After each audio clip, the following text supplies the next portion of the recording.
living in the ring of fire. Hidup tinggal di daerah yang penuh dengan potensi bencana. Penamaan kayak gitu bagus nggak ya? Yuk kita simak.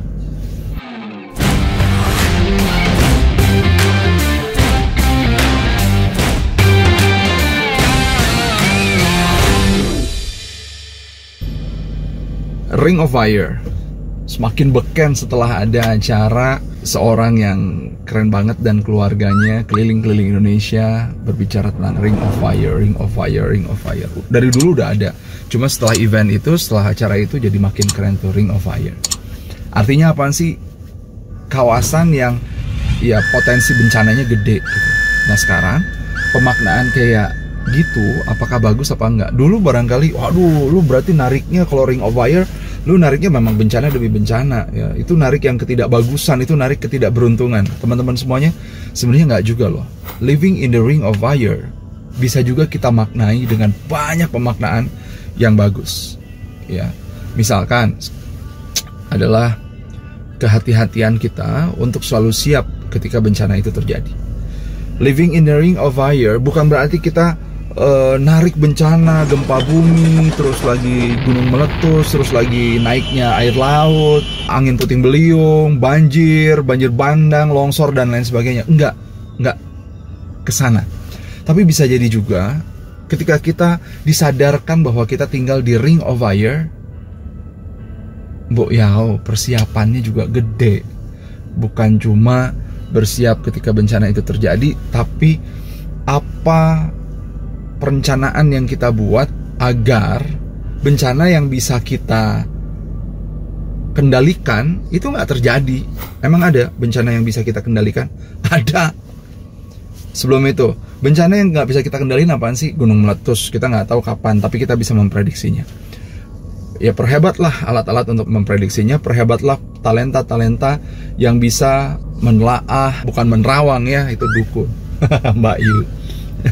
Talenta yang bisa memprediksi, menghitung secara akurat itu kapan terjadi, apa aja gejalanya. Banyakin talenta seperti itu dan perhebat mereka.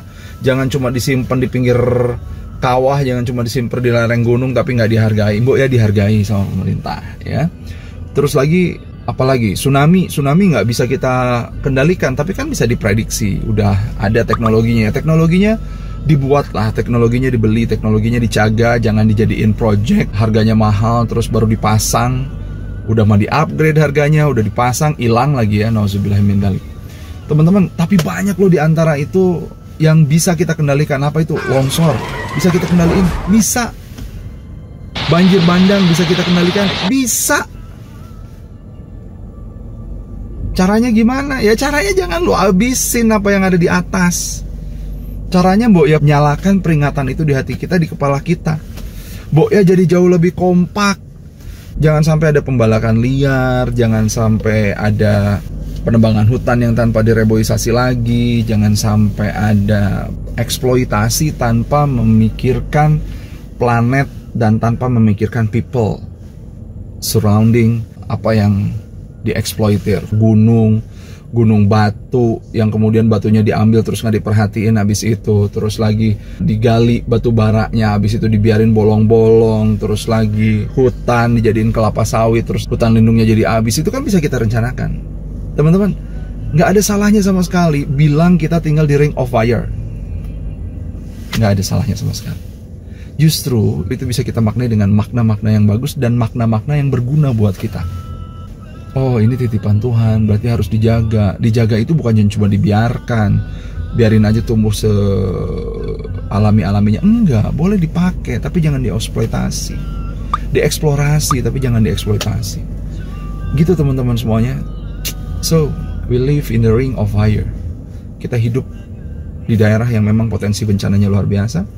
Mudah-mudahan membuat kita jadi makin pintar, membuat kita jadi makin cerdas, karena Ring of Fire ini nggak mungkin diturunkan tanpa kita punya hikmah. Tanah yang jauh lebih subur, iklim yang jauh lebih mudah ditanami, lautan yang ikannya jauh lebih banyak, jauh lebih kaya. Pertanyaannya, manusianya benar apa enggak? Saya Arif Firmansyah. Assalamualaikum warahmatullahi wabarakatuh.